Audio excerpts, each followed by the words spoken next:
오늘 이 시간 요한복음 13장 36절부터 14장 3절 본문으로 근심을 넘어 아버지 집으로라는 제목으로 함께 말씀 나누기 원합니다. 오늘 저희가 본 본문은 예수님 제가 목숨 걸고 주님 따르겠습니다 라고 말하는 베드로와 그 베드로의 말에 대해 단호하게 아니다 베드로야 너는 나를 반드시 배반할 것이다 라고 말씀하시는 예수님의 대화에서 시작됩니다. 저희가 읽어본 36절부터 38절의 내용은 이렇습니다. 먼저 36절을 보시면 시몬 베드로가 말합니다. 주님 어디로 가십니까? 주님이 가시는 길 나도 따라가겠습니다. 예수님이 대답하십니다. 지금은 너 그렇게 살지 못한다. 지금 너의 신앙, 너의 믿음으로는 나와 함께 할 수 없다 베드로야. 그러자 베드로가 37절에 항변합니다. 아니 예수님, 저는 예수님을 위해서라면 제 목숨도 내놓겠습니다. 이 말을 들으신 예수님께서 38절에 이렇게 말씀하십니다. 목숨을 버리겠다고? 아니 단언컨대 너는 닭 울기 전에 나를 3번 배반할 거야. 이렇게 말씀하십니다. 저희가 지금 본문 이야기를 살펴보고 있는데요, 예수님 앞에 말하고 있는 베드로의 모습을 보면 베드로가 머뭇거리거나 자신 없어 하는 게 아닙니다. 자신 있게 주를 따르고 주와 함께 하고 있다 말하고 있습니다. 그래서 다른 복음서를 보면 마가복음을 기록한 마가는 이 장면을 이렇게 묘사합니다. 마가복음 14장 31절인데요, 저희가 이 본문을 함께 같이 한번 읽어보시겠습니다. 베드로가 힘있게 말하되 내가 주와 함께 죽을지언정 주를 부인하지 않겠나이다 하고 모든 제자도 이와 같이 말하니라. 본문 있는 그대로 힘있게 말하고 있습니다. 베드로가 힘있게 말했고 곁에 있는 다른 제자들도 예수님 앞에 그렇게 힘써 말합니다. 그런데 예수님께서 그렇게 힘있게 말하는 제자들에게 단호히 말씀하십니다. 네가 나를 위해 내 목숨을 버리겠느냐? 내가 진실로 진실로 내게 이르노니 닭 울기 전에 네가 3번 나를 부인하리라. 예수님께서는 지금 말하고 있는 제자들의 한계와 연약함을 분명히 아시고 그것을 예언하시고 직설적으로 말씀하고 계십니다. 여기서 저희가 오해하지 않았으면 좋겠습니다. 베드로는 거짓말하고 있는 게 아닙니다. 지금 베드로는 누구보다 예수님 앞에 그의 진심을 말하고 있고 참말을 얘기하고 있습니다. 다만 주님 뜻대로 살고 싶고 그것을 원하지만 아직 베드로 자신도 알지 못하는 자신의 연약함이 있을 뿐입니다. 그것을, 그 한계를 예수님은 알고 계신 겁니다. 주님은 제자들의 진심을 아십니다. 동시에 너무나도 정확하게 그들의 한계를 보고 계십니다. 그렇게 이렇게 말씀하시는 겁니다. 너희는 믿음이 있다고 생각하지만 그 믿음은 한계가 있다. 너희는 나를 잘 안다고 생각하지만 아직 내가 전하는 십자가 진리를 제대로 모르고 있다. 그렇게 너희는 넘어지며 나를 배반하는 실수를 반드시 저지를 것이다 라고 36절부터 38절까지 대화를 통해 알려주고 계신 겁니다. 그리고 바로 이 지점에서 제자들의 근심이 시작됩니다. 그래서 제자들의 근심은 오늘 예배 끝나고 이따 저녁에 어떤 메뉴를 먹는 것이 주님 보시기에 선할까, 이 정도의 근심이 드는 것이 아닙니다. 예수님의 말씀을 들으니까 근심이 생깁니다. 가장 인정받고 싶은 예수님께 부정당합니다. 그것으로 인한 근심입니다. 동시에 제자들에게 이런 생각이 들기 시작합니다. 그동안 예수님 말씀은 단 한 번도 틀린 적이 없었는데 항상 주님의 말씀은 이루어졌는데 그렇다면 정말 예수님 말씀대로 내가 주를 부인하는 게 아닐까라는 생각입니다. 이런 염려, 고민, 걱정 등이 묶여 복합적인 근심이 되어 오늘 예수님 말씀을 듣고 있는 제자들에게 찾아옵니다. 예수님과 제자들의 대화는 저희들로 하여금 한 가지 사실을 생각하게 합니다. 제자의 근심은 어디서 비롯되는가? 오늘 본문만 근거해 봤을 때 제자의 근심은 예수님과 제자가 다른 길에 있을 때 생깁니다. 예수님 말씀이 내 감정과 다릅니다. 예수님 말씀이, 내가 인정받고 싶은 예수님 말씀이 내 욕망을 인정치 않고 계십니다. 나는 맞다고 생각하는데 주님은 아니라고 말씀하십니다. 바로 그때 본문의 제자들에게 근심이 생깁니다. 예수님 말씀에 순종할 자신은 없고 그 말씀을 인정할 용기도 없고, 그렇다고 명색의 제자인데 주님 말씀을 아니라고 하기엔 그것도 아닌 것 같고, 갈팡질팡하는 모습이 소용돌이가 되어 제자들에게 근심을 일으키고 있습니다. 그래서 사랑하는 주의 성도님들, 저희가 신앙생활을 하다 보면 제자인 성도인 저희 모두에게 정말 필요한 태도가 있습니다. 내 주관, 내 감정, 내 견해를 꺾고 예수님 말씀이라면 항상 그 말씀을 인정하는 태도가 모든 제자에게 필요합니다. 세상 살아가며 주님의 말씀에 대해 내 한계를 지적하시고 나의 연약함을 들추시는 그 말씀에 대해 우리는 종종 서운할 때도 있습니다. 섭섭할 때도 있습니다.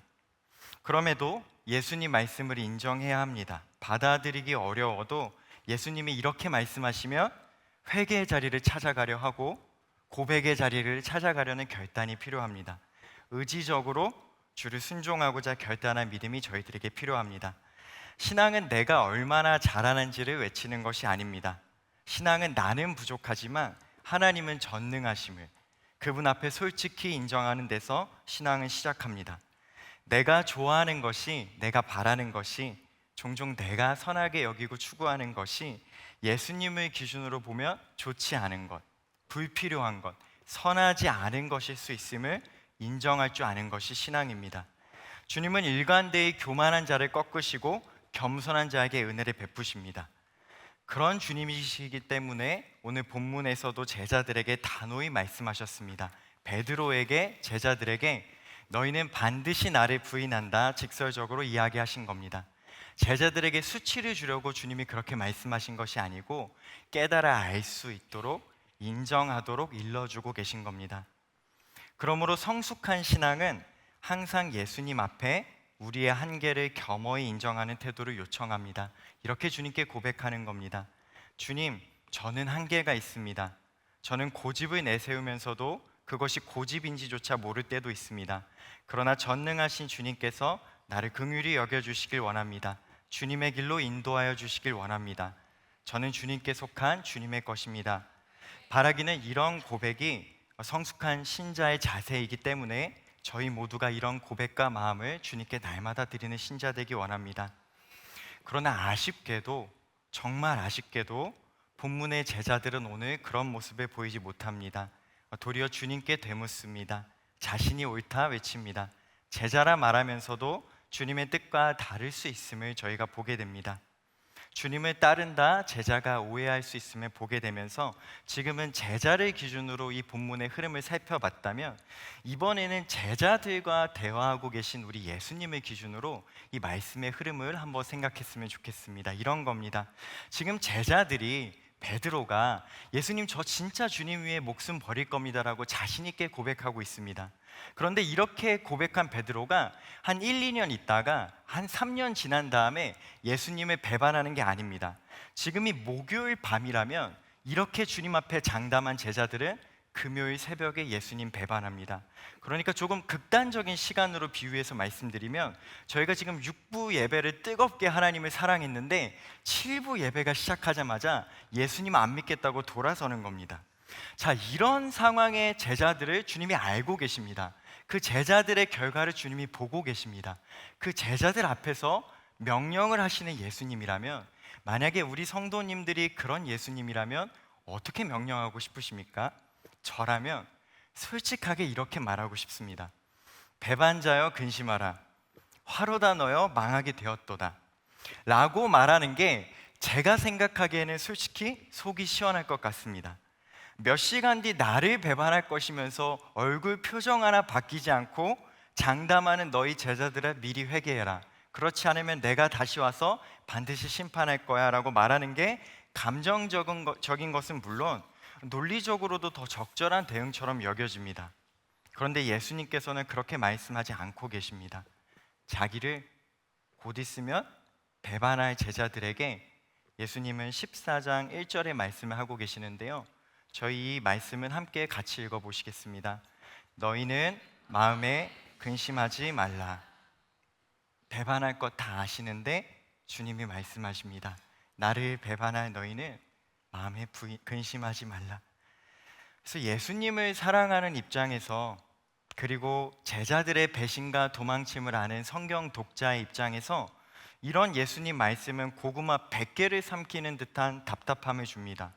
웃으며 주님 사랑합니다 라고 외치고 바로 뒤 돌아서서 다른 말할 제자들, 평생을 사랑하고 함께하며 양육하고 발까지 씻겨주며 사랑 고백을 했는데 주님을 부정하고 저주할 제자들, 그 제자들의 배신 앞에 예수님은 이렇게 말씀하시는 겁니다. 너희는 나를 버릴 거야. 너희 나 배반할 거야. 그러나 나를 버릴 그 너희는 근심하지 말려무나 평안하려무나 말씀하고 계시는 겁니다. 심판을 선언해도 부족함 없는 대목에서 저주와 진노를 말씀하셔도 모두가 고개를 끄덕일 수 있는 상황에서 예수님은 그 나쁜 제자들에게 근심치 말 것을 선포하십니다. 사랑하는 주의 성도님들, 그래서 이 예수님 말씀은 너무 분명한 우리 예수님의 마음과 의지를 보여주고 계십니다. 주님은 제자들을 진짜 많이 사랑하고 계십니다. 그 마음을 오늘 이 대목에서도 보여주고 계신 겁니다. 배반할 제자들인데, 연약한 제자들인데 부족함 다 아시면서 사랑하기를 끝까지 작정하고 품고 계신 겁니다. 이와 같은 하나님 마음, 예수님 마음을 옛적에 이사야 선지자는 이렇게 예언했습니다. 이사야서 49장 15절 말씀인데요, 저희 함께 같이 읽어보시겠습니다. 여인이 어찌 그 젖 먹는 자식을 잊겠으며 자기 태에서 난 아들을 긍휼히 여기지 않겠느냐. 그들은 혹시 잊을지라도 나는 너를 잊지 아니할 것이라. 또 요한복음을 기록한 사도 요한은 앞선 요한복음 13장 1절에서 이렇게 설명하고 있습니다. 이건 역시 저희 함께 같이 읽어보겠습니다. 유월절 전에 예수께서 자기가 세상을 떠나 아버지께로 돌아가실 때가 이른 줄 아시고 세상에 있는 자기 사람들을 사랑하시되 끝까지 사랑하시니라. 아멘. 결코 잊지 아니하시고 끝까지 사랑하신다 말하고 계십니다. 예수님은 제자가 잘못할 것 아십니다. 그러나 안 버리십니다. 배반할 것 아십니다. 그러나 사랑하십니다. 연약함 알고 계십니다. 하지만 책임지십니다. 제자들을 끝까지 사랑하기로 주님이 작정하셨고 그 마음 일방적으로 오늘 본문에서 보여주십니다. 사랑하는 주의 성도 여러분, 그래서 이 예수님 사랑은, 그 의지는 참 다릅니다. 세상 사랑과 다릅니다. 사회 안의 사랑과 다릅니다. 사람들의 일반적인 기대와 참 다릅니다. 잘못하면, 실수하면 끝난다라는 의식이 더 극단적으로 치우쳐가고 있는 이 시대와 참 다릅니다. 상처를 주면 반드시 벌을 받아야 하고 벌을 줘야 하고 서로의 관계가 깨져야 하는 구조와 참 다릅니다. 잘못을 용서하기도 용서받기도 어려운 우리들의 연약한 한계와 참 다릅니다. 정말 예수님 사랑은 다르십니다. 주님은 제자들에게 지금 전혀 다른 사랑 베풀 것을 보이고 계십니다. 잘못할 제자들 용서하실 것이고 배반할 제자들 품고 기다려 주십니다. 회개할 수 있도록 계속 기회 주시고 다시 주님의 제자로 일어설 수 있도록 또 기회 주시고 평안의 말씀 선포하시고 오늘 본문처럼 근심치 말라 명하시는 겁니다. 주님의 사랑은 세상이 이해할 수 없고 세상이 줄 수 없는 사랑인데요, 그러면 이 사랑의 근원이 어디서 비롯되고 있는지 예수님이 직접 알려주고 계십니다. 저희가 그래서 14장 1절 하반절인데요, 이 말씀 함께 같이 읽어보시겠습니다. 하나님을 믿으니 또 나를 믿으라. 예수님이 이렇게 제자를 끝까지 사랑하시는 사랑의 근원에 대해 말씀하고 계십니다. 예수님이 하나님이시라는 겁니다. 예수님 하나님이셔서 하나님 사랑으로 제자들 사랑하신다 말씀하고 계십니다. 그렇습니다. 예수님 사랑은 조금 더 고결하거나 인내심이 많은 어떤 도덕적인 평범한 한 사람의 사랑 따위가 아닙니다. 예수님 사랑은 자신이 지은 피조물을 한없이 사랑하기로 작정하신 하나님 사랑입니다. 연약함 덮어주시는 사랑이며 부족함 채워주시는 전능하시고 모자람이 전혀 없는 하나님 사랑입니다. 그래서 우리가 이 사랑을 믿고 예수님의 사랑을 의지할 수 있습니다. 동시에 예수님께서 이렇게 말씀하시는 까닭은 제자들에게 예수님을 하나님으로 믿으라고 고백하시는 주님의 명령이기도 합니다. 제자는 누구입니까? 제자는 하나님이신 예수님을 믿고 고백하는 사람이 제자입니다. 나는 하나님이신 예수님을 믿습니다라고 고백하는 사람이 제자입니다. 사실 제가 이 말씀을 들으면 우리 성도님도 이렇게 생각하실 거라 여겨집니다. 다 알고 있는 사실입니다 라고요. 맞습니다. 저희들에게는 예수님은 하나님이십니다 라고 신앙 고백하는 것이 매우 당연하고 익숙합니다. 오늘 저희가 예배에서 사도신경으로 그래서 주님도 하나님으로 고백하고 있는데, 다만 당시 유대사회 그리고 초대교회에는 유대 전통에 나고 자란 사람들 입장에서는 예수님이 창조주 하나님이시다라는 사실은 도무지 믿기 어려운 진리였습니다. 이 유대인들이 나고 자란 모든 문화, 교육, 사상이 예수님을 하나님으로 인정하기를 어렵게 만들었습니다. 예를 들면 안식일 규례와 그 진정한 의미가 예수님께서, 하나님께서 직접 주신 것인데, 그것이 그 당시 사회는 왜곡되어서 안식일의 주인이라 말씀하시는 예수님을 유대인들이 인정할 줄을 모릅니다. 신성모독이라 여깁니다. 하나님 아들과 메시아 예언 사상을 그 당시 유대인들이 오해하여서 정치적인 메시아를 찾지만 인간의 모든 죄의 문제를 해결할 권세 있으시다라고 가르치시고 선포하시는 예수님을 신성모독자로 규정하고 믿지 않습니다. 그 당시 사회 지도층들, 바리새인, 율법교사, 대제사장들은 자신의 욕심으로 많은 권력과 기득권을 쌓아왔지만 예수님의 말씀과 복음 앞에서는 자신의 것을 내려놓지 못하고 있습니다. 그래서 그 당시 사회는 예수님을 하나님으로 고백하는 것을 정말 어려워했습니다. 받아들이지 못하고 믿기에 부담스러워했습니다. 그런데 이 대목과 이 맥락에서 예수님은 어떤 말씀을 하고 계시는지를 저희가 분명하게 기억해야 합니다. 주님은 유대 사회와 그 사회가 속한 자들이 예수님은 하나님이시다라는 진리를 받아들이기 어려워한다 해서 타협하고 계시지 않습니다. 타협치 않고 제자들에게 오롯이 명하고 계십니다. 예컨대 너희 시대 사람들이 아직 연약하니까 하나님을 일단 믿고 예수님을 하나님으로 믿는 것은 나중으로 미루자, 이렇게 조정하지 않으십니다. 하나님을 믿으니 또 나를 믿으라라고 단호하게 명하십니다. 이처럼 하나님을 믿는다는 것은 예수님을 믿는다는 것이고, 예수님이 하나님이심을 믿고 받아들이는 것이 기독교 신앙입니다. 종종 예수님을 친구로만 여긴다던가 참 친절하신 분, 따뜻하신 분, 이해심이 많고 너그러신 좋은 분으로만 여긴 나머지 주님이 주님 자신에 대해 직접적으로 가르쳐 주시는 가장 중요한 진리를 저희 역시 망각해서는 안 되겠습니다. 예수님 하나님이십니다.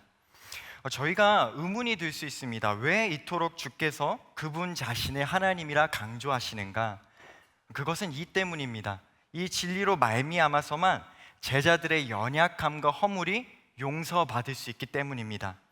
예수님이 하나님이시기 때문에 제자들을 근심에 놓여 자유케 만드실 수 있습니다. 예수님이 하나님이시기 때문에 연약하여 주를 배반하는 제자들을 사랑하시되 끝까지 사랑하시고 책임지실 수 있으십니다. 저희는 이 예수님을 하나님으로 믿습니다. 나아가 저희가 속한 사회 가운데 저희가 사는 성도로서 세상 가운데 보냄받은 주의 제자로서 저희 스스로를 이 대목에서 돌아봤으면 좋겠습니다. 나는 이 시대에서 이 세상을 살며 하나님이신 예수님을 올곧게 믿고 증언하는 일에 굽히지 않는 제자인가? 저희 자신을 돌아보길 원합니다.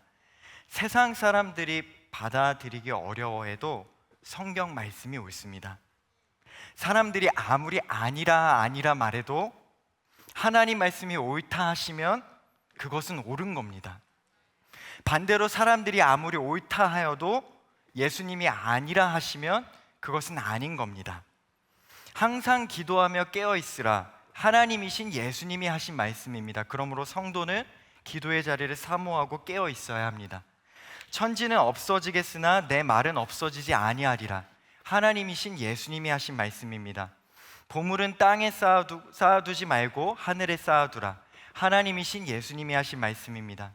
몸은 죽여도 영혼은 능히 죽이지 못하는 자들을 두려워하지 말고 오직 몸과 영혼을 능히 지옥에 멸하실 수 있는 이를 두려워하라.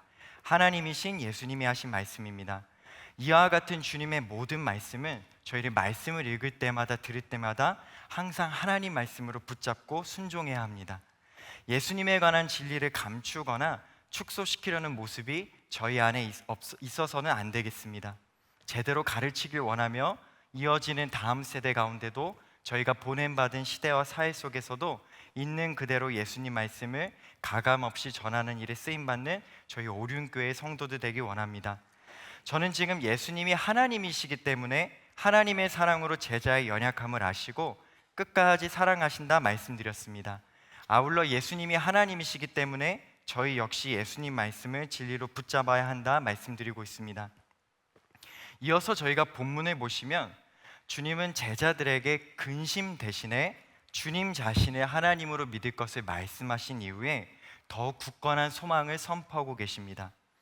예수님은 제자들에게 가장 좋은 것, 가장 완전하며 아름다운 것을 주시기로 지금 선포하고 계시는데요.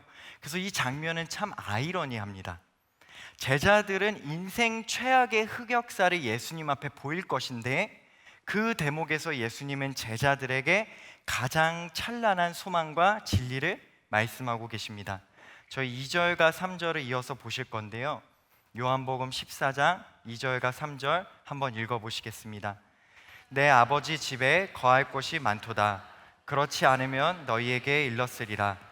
내가 너희를 위하여 거처를 예비하러 가노니 가서 너희를 위하여 거처를 예비하면 내가 다시 와서 너희를 내게로 영접하여 나 있는 곳에 너희도 있게 하리라. 아멘.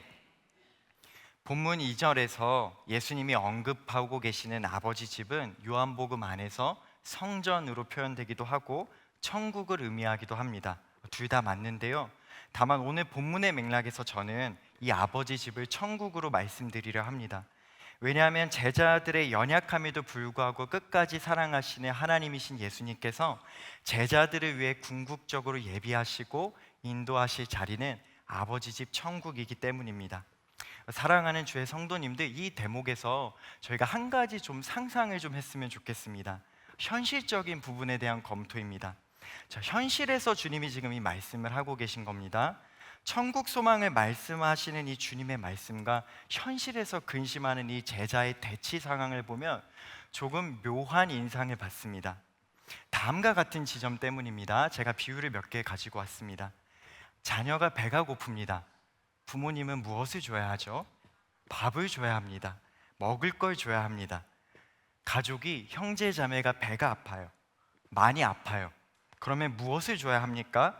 병원에 보내거나 약을 사다 줘야 합니다. 학생이 열심히 수능 준비를 했습니다. 수능을 잘 못 봤어요. 그 학생에게 무엇이 필요합니까? 취업 준비하는 청년이 직장 구직 활동을 열심히 하는데 직장에 합격되지가 않아요. 그 청년에게 필요한 게 무엇입니까? 혼신의 힘을 다해 자영업을 하고 사업하고 투자하는데 너무 어려워요. 그 가장에게, 그 어머니에게 무엇이 필요합니까? 인생에 살아가면서 마음의 우울과 근심과 두려움이 너무 많이 옵니다. 어떤 처방을 필요로 합니까? 저희 다 알고 있습니다. 현실에서 문제가 발생하면 뭐가 필요합니까? 현실의 대안이 필요합니다. 사람들 그걸 다 알고 있고 그걸 필요로 합니다. 바로 그 맥락을 이 지점에서 한번 생각해 보셨으면 좋겠습니다. 오늘 본문 속에 제자들이 맞이하는 근심도 현실에서 느끼는 고통입니다. 실제 하는 삶에서 아픈 거예요. 겁이 나는 거예요. 무서운 거예요. 두려운 거예요. 현실에서 어려움이 느껴서 땅에서 하게 되는 현실의 근심입니다. 오늘 살아가며 겪는 고통이에요. 현실에서 근심을 맞이하고 있다면, 대안도 현실이 되어야 한다면 주님은 어떤 말씀을 하는 것이 이 지점에서 더욱 적절한 명령이고 말씀입니까? 주님은 그런데 모든 현실적인 대안을 주실 수 있는 능력이 충분하신 하나님이시며 말씀하시고 본문에서 다른 모든 언급을 치우십니다. 그리고 한 가지 소망만을 말씀하십니다. 아버지 집, 천국만을 말씀하십니다. 사랑하는 주의 성도님들, 그래서 저희가 오해해서는 안 되겠습니다. 여기에 정말 중요한 예수님의 의도가 새겨져 있습니다. 왜 땅에서 근심하는 제자들에게, 비유가 조금 죄송합니다만, 우리 예수님은 뜬구름 잡는 것 같은 아버지 집을 얘기하십니까? 이 말씀을 통해 예수님께서 분명하게 가르쳐 주고 계신 겁니다. 천국 소망은 뜬구름이 아니다. 아버지 집을 소망으로 두는 것만이 제자가 일생을 살면서 지닐 수 있는 가장 현실적인 소망이다라고 제자들에게 분명하게 명령하고 계신 겁니다.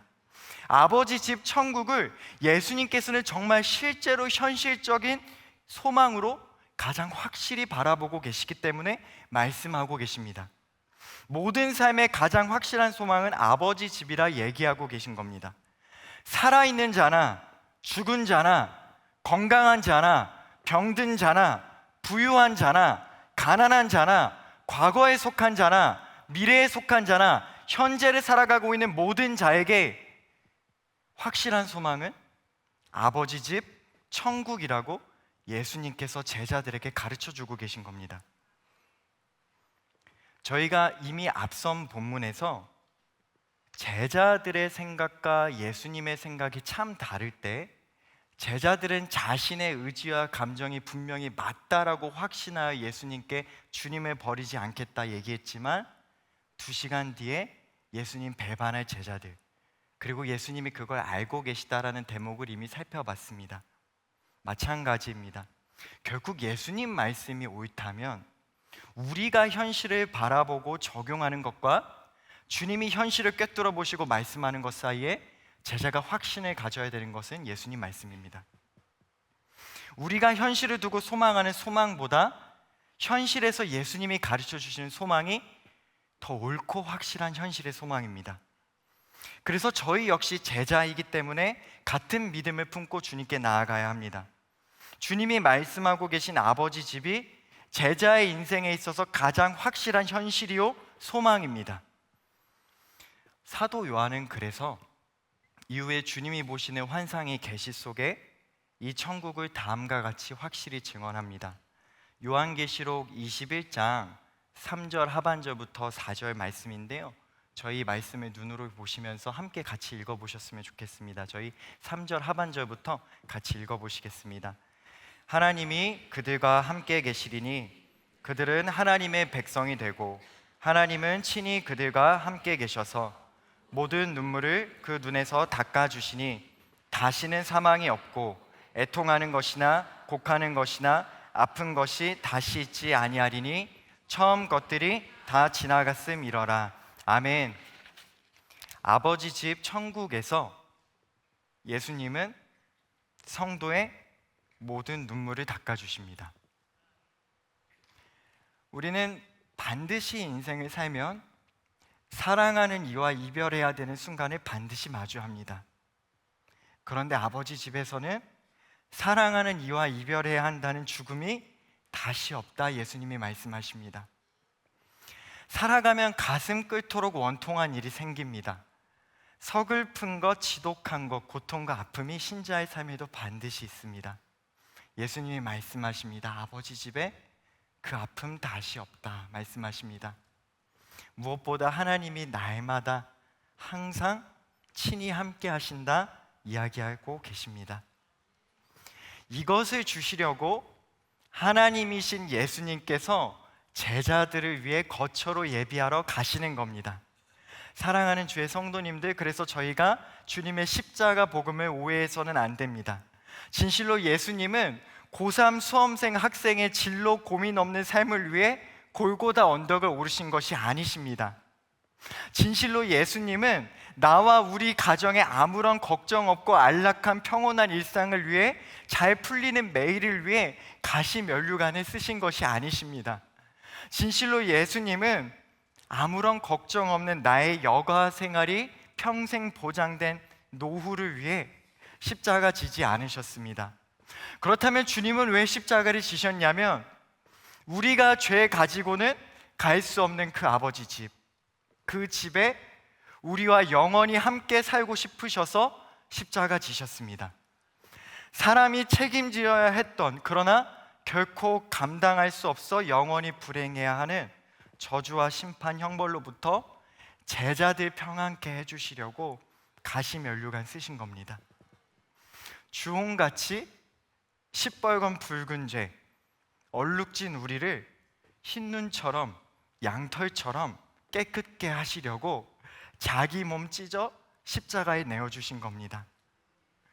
그러므로 어떤 상황에서도 모든 인생이 가질 수 있는 가장 확실한 소망은 무엇이겠습니까? 아버지 집입니다. 우리 인생의 유일한 소망은 무엇이겠습니까? 가장 현실적이고 실제적인 소망은 무엇이 될 수 있겠습니까? 우리 주 예수 그리스도로 말미암아 그를 믿는 모든 자들이 근심의 날을 넘어 자유케 되어 아버지 집에 이르는 천국 소망이 가장 확실한 소망입니다. 이것이 모든 신자가 붙잡을 만한 가장 현실적인 소망이 됨을 저희가 그래서 믿고 안심할 수 있습니다. 저는 그렇기 때문에 기독교 신앙을 종교의 한 범주로 여기고 종교는 인민의 아편이다라고 주장했던 어떤 이념가의 말에 결코 동의하기가 어렵습니다. 어떻게 이 기독교 신앙이 현실을 외면하는 마취제로 쓰입니까?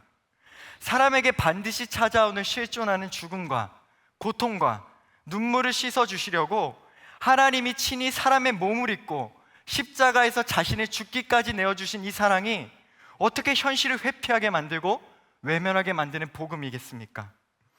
예수님이 허락한 아버지 집을 자신의 인생의 현실의 소망으로 믿고 받드는 사람만이 모든 고난의 자리를 능히 삶의 자리에서 실제로 돌파하는 사람이 됩니다.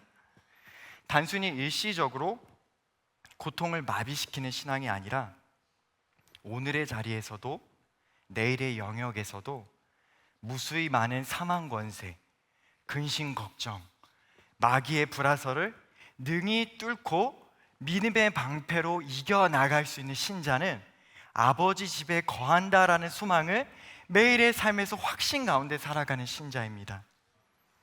우리는 근심에 있는 나를 아버지 집으로 예수님께서 친히 사랑하셔서 반드시 인도하신다라는 주님의 복음을 믿고 받아들일 때 인생을 살아면서 이와 같은 모든 어려움을 능히 넘어 천국을 누리는 사람으로 살아갈 수 있습니다. 제자는 그래서 근심 중에도 진짜 평안할 수 있습니다. 고난 중에도 정말 감사할 수 있습니다. 시련이 찾아와도 제자는 그래서 무릎 꿇고 아버지 이름 부르며 기도하며 그 자리 이겨갈 수 있습니다. 아버지 집 천국에 속할 수 있도록 예수님이 나에게 약속하셨고 그 약속을 이루셨다라고 말하고 계시기 때문입니다. 마지막 14장 3절 하반절은 예수님의 약속을 이렇게 확정 짓고 있습니다. 저희 3절 하반절도 함께 같이 읽어보겠습니다. 내가 다시 와서 너희를 내게로 영접하여 나 있는 곳에 너희도 있게 하리라.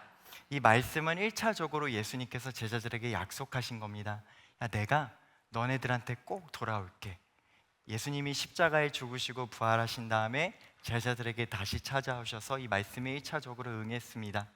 2차적으로는 너희가 이 세상 내 얼굴 못 보고 사니까 외롭지 않도록 나의 영이신 보혜사 성령님을 너희들에게 늘 보내줄게 약속하셨습니다. 그 말씀은 오늘 저희가 실제로 누리고 있습니다. 궁극적으로 이 말씀은 예수님께서 온 교회 모든 성도들에게 약속하신 겁니다. 반드시 다시 오겠다. 천국 가지고 다시 올 테니 믿음 꺾지 말고 기다려라 약속하신 겁니다. 결국 오늘 본문의 모든 논의 속에 주님은 제자들에게 집중시키시고 들려주고 싶으신 말씀은 명확합니다. 최종 목적지는 근심이 아닙니다. 근심을 넘어 아버지 집으로 예수님이 제자들에게 말씀하고 계십니다. 어머니가 왜 자녀들을 위해 눈물 기도합니까? 아내가 남편을 위해 왜 그토록 열심히 기도하고 부모가 자녀를 위해 혹은 자녀가 교회 다니지 않는 어머니와 아버지를 위해 왜 열심히 기도합니까? 영원한 천국, 아버지 집을 함께 누려야 하기 때문입니다. 여기까지 오늘 본문의 이야기인데요. 근심을 넘어 아버지 집으로 저희 모두를 인도하시는 예수님을 오늘 본문이 소개하고 있습니다. 그러므로 오늘 본문을 근거로 우리를 근심을 넘어 아버지 집으로 인도하시는 예수님은 누구신가 묻는다면, 우리 성도님들은 예수님을 이렇게 세 가지 모습으로 고백할 수 있습니다. 첫째로, 예수님은 나의 모든 근심을 아시는 예수님입니다. 우리가 왜 근심하는지, 어떤 근심하는지 주님 아십니다. 제자 모든 약함 아시는 예수님은 그 약점을 짓밟으시거나 욕하시는 것이 아니라 넉넉히 품으십니다. 우리가 잘하고 아름다운 모습을 보일 때만 주님이 우리를 인정해 주시고 존중해 주시는 것이 아니라, 제자인데도 부끄러운 모습 지을 때에도, 죄 가지고 있을 때도 예수님은 우리를 넉넉히 아시고 참 잘 아시는 하나님이십니다. 저희는 그렇게 앞서 신앙이란 나의 약함을 주님께 솔직하게 인정하는 태도를 요청한다 살폈습니다. 내 강함 내세우지 않고 주님 나 부족합니다 라고 고백하는 것이 제자의 모습이요 성도의 태도라 하였습니다. 첫 번째로, 예수님은 우리의 근심을 아시고 연약함을 아시는 하나님이시라 말씀드렸다면, 두 번째로 예수님은 우리를 사랑하시는 하나님이십니다. 우리 죄 아시고 연약함 아시고 근심할 이유 아시지만 진짜 포기치 않으십니다. 끝까지 사랑하십니다. 다 아실 뿐 아니라 나를 사랑하셔서 책임지십니다. 주님의 이 사랑은 세상과 다르다 하였습니다. 하나님 사랑이라 하였습니다. 그래서 이 사랑은 예수님만이 주실 수 있는 사랑이며, 저희는 동시에 그래서 예수님을 믿을 때 우리 주님을 그냥 좋은 분 정도로만 여기지 않고 예수님은 나의 하나님이시다라는 믿음을 가지고 주님의 사랑을 믿고 받아들여야 한다 하였습니다. 저는 우리의 근심을 아시는 하나님이 예수님이시고, 그럼에도 우리를 사랑하시는 분이 예수님이시다라고 첫째와 둘째 말씀드렸습니다.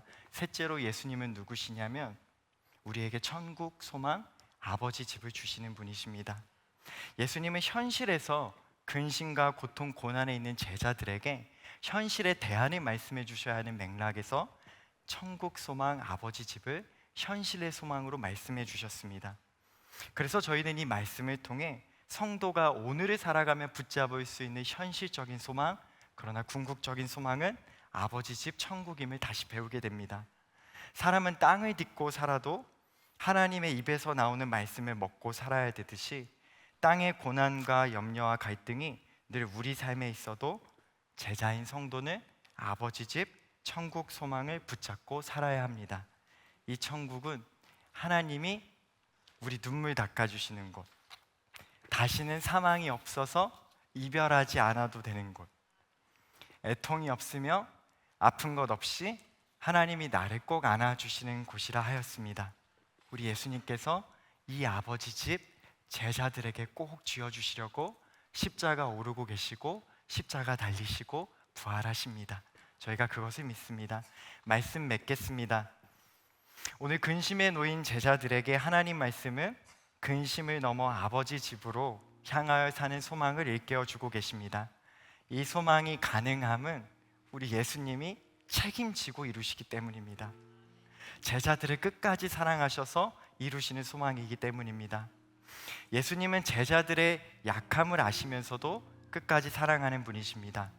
참 하나님이신 그 예수님은 우리 모든 제자인 성도들에게 믿을 수 있고 붙잡을 수 있는 아버지 집 천국 소망을 선물로 주시는 분입니다. 바라기는 오륜교회 모든 성도들이 이 예수님 더 귀히 여겨 예수님이 선물로 주시는 아버지 집 천국 소망을 오늘도 누리고 오늘도 소망하며 기쁘게 살길 원합니다. 근심을 넘어 아버지 집에 이르는 천국 소망을 날마다 확실히 붙잡고 사는 제자 되기 원하며, 또 그 성도님들의 삶에 닿아 있는 가정과 이웃과 사회가 반드시 아버지 집 천국을 함께 받아 누리는 날이 풍성히 이루어지기를 소원합니다. 저희 이러한 고백과 마음을 담아 같이 찬양하시겠습니다. 하늘 가는 밝은 길이 내 앞에 있으니 슬픈 일을 많이 보고 늘 고생하여도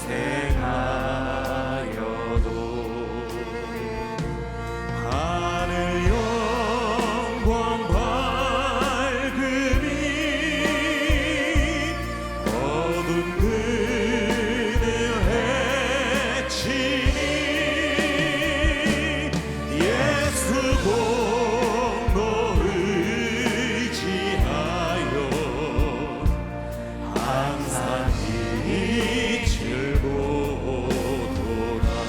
염려하는 일이 내가 염려하는 일이 세상에 많은 주 속에 근심 밖에 걱정 늘 시험하여도 예수 보배로운 피 예수 보배로운 피 모든 것을 이기니 예수 공로 의지하여 항상 이기리로다.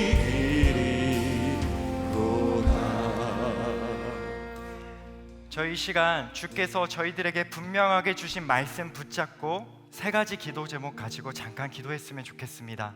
첫째로 우리 근심 걱정 약함을 아시는 주께서 우리를 끝까지 사랑하시어 아버지 집으로 천국 소망으로 인도하신다 말씀하셨는데, 주님 바라기는 이 소망 제가 먼저 확실히 붙잡고 살게 할 주옵소서. 또 우리 마음에 가장 확실한 이 소망 부어주소서라고 기도하셨으면 좋겠습니다. 두 번째로 내가 이 소망 붙잡고 누리듯 우리에게 속한 가정과 이웃 사회가 이 아버지 집 누리며 살게 하소서라고 기도하셨으면 좋겠습니다. 마지막 셋째로 휴가 중에 계신 김문호 담임 목사님 참된 회복을 누리고 오셔서 감당하시는 모든 사역 위에 천국 비전과 아버지 소망이 이루어지게 해달라고 우리 주의 이름 한번 부르시고 주님 앞에 같이 기도하시겠습니다. 주여!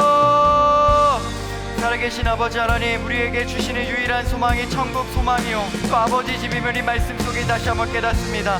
주님, 우리의 삶에 고단하고 연약함이 있지만 제자의 그 연약함과 약함을 아시는 주께서 그러나 그 제자를 능히 덮으시고 사랑하시는 까닭이 제자를 사랑하시되 끝까지 책임지시는 아버지 하나님의 사랑이 있으며 그 연약함을 너무나 잘 아시는 예수께서 하나님의 전능하신 사랑을 우리에게 베푸사 주님 우리를 반드시 아버지 집으로 인도하고 계신다는 사실을 깨닫습니다. 살아 역사하신 아버지 하나님, 저희 모두 예외 없이 소망 붙잡고 오늘을 살게 하시고 내일을 마주하게 하시고 주님 다시 오실 때까지 소망 안에 거하며 사는 제자 되기 원합니다. 주님 바라기는 우리에게 속한 가정이 우리에게 속한 공동체와 이웃이 모두가 예외 없이 소망받아 누려 천국 복음 함께 듣고 주님 앞에 나아가는 자들 되기 원합니다. 나만이 복음을 누리고 평안한 자가 되게 하는 것이 아니라 우리 가족이 평안 안에 거하게 하시고 우리 민족이 평안 안에 거하게 하시며 주님의 이 은혜를 붙잡고 나아가는 자들 되게 하여 주옵소서. 주님, 우리 담임 목사님 가운데도 항상 영육간에 강건케 하여 주셔서 말씀하여 주시고 능력 주시는 모든 사역을 통하여 하나님 나라가 이루어지게 하시고 이 땅의 교회 가운데 참된 예배 회복이 일어날 수 있도록 주님 저희 목사님과 또 우리 모든 교회의 사역자들을 주님 붙들어 주시고 또 그렇게 사용하여 주시옵소서. 하나님 감사합니다. 연약하여 근심에 빠지는 저희를 다 아시고 사랑으로 감싸 주셔서 감사합니다. 그 아들 우리 주 예수님 저희에게 주셔서 아버지 집에 함께하는 천국 소망 주신 것도 감사합니다. 주님, 간절히 바라는 것이 있습니다. 이 근심을 넘어 아버지 집을 향한 우리의 참 소망이 나 개인의 소망이 아니요 우리가 사랑하는 모든 가족들과 우리가 너무 사랑하는 이 민족과 이 땅의 젊은 세대와 다음 세대와 열방에도 유일한 소망으로 여겨질 수 있도록 천국 소망 허락하여 주옵소서. 이것을 위하여 주께서 나도 너희를 보내노라 우리에게 명령하신 그 파송을 기억하오니 그것을 감당할 합당한 성령의 은사와 믿음의 능력을 주실 줄 믿으며 그것에 미리 감사드리며 예수님 이름으로 기도합니다. 아멘. 저희 같이 주기도문 하시겠습니다. 하늘에 계신 우리 아버지여, 이름이 거룩히 여김을 받으시오며 나라가 임하시오며 뜻이 하늘에서 이루어진 것 같이 땅에서도 이루어지이다.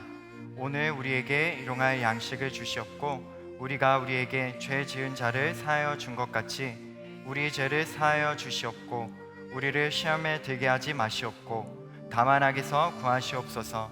나라와 권세와 영광이 아버지께 영원히 있사옵나이다. 아멘.